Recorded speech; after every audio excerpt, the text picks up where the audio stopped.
We're going to be removing the main board out of the Sony XBR-55X850G. I'm going to start with my LVDS cable connectors here. I'm going to be pressing on the side tabs this way and gently removing it. Same thing with the second one. Then our main power clip, just press down on the middle latch here. With the audio connector, same thing, press down in the center, wiggle out.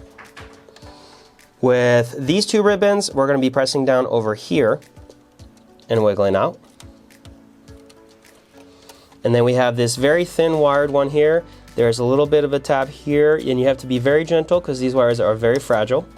Then we can go ahead and wiggle out the shroud, and now we can get to the screws.